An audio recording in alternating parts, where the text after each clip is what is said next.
बिस्मिल्लाहिर्रहमानिर्रहीम। बहुत बहुत शुक्रिया। मैं आसिफ़ रशीद आपके साथ।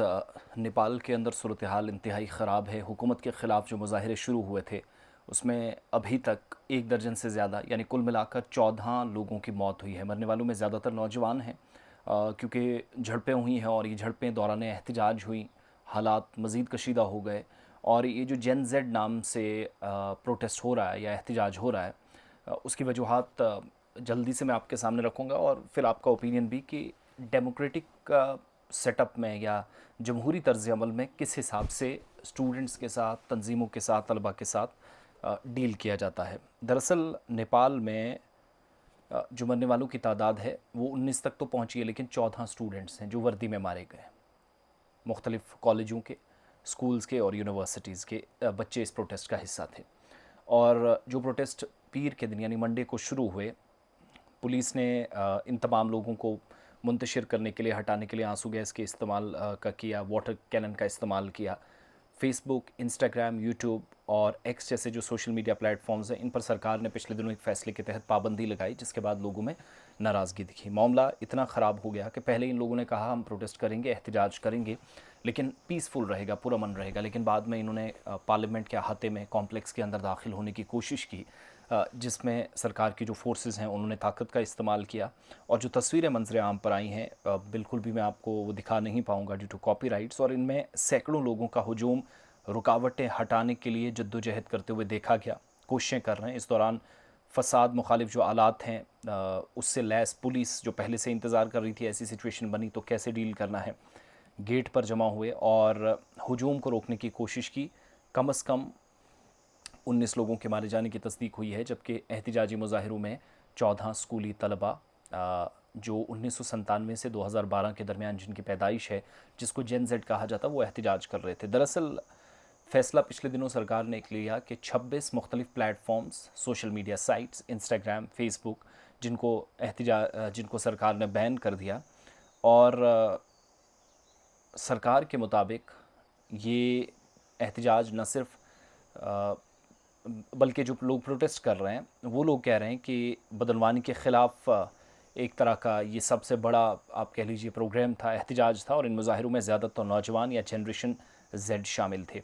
जनरेशन जेड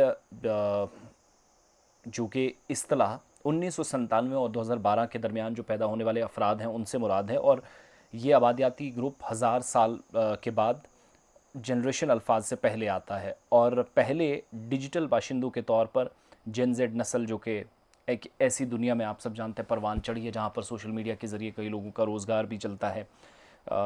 बहुत सारी सरगर्मियाँ जैसे कामकाज, ख़रीदारी, समाजी तामुल के लिए बड़े पैमाने पर इंटरनेट इस्तेमाल होता है। और सरकार की तरफ से 26 सोशल मीडिया प्लेटफॉर्म्स पर जब पाबंदी लगाई गई तो ये एप्लीकेशंस हुकूमत के मुताबिक नए कवानीन के तहत रजिस्टर्ड नहीं थी। और सरकार का ये कहना है कि रजिस्ट्रेशन मुल्क में इन ऐप से हासिल होने वाली जो आमदनी, जो इनकम है, इन पर टैक्स लगाने की कोशिश की है।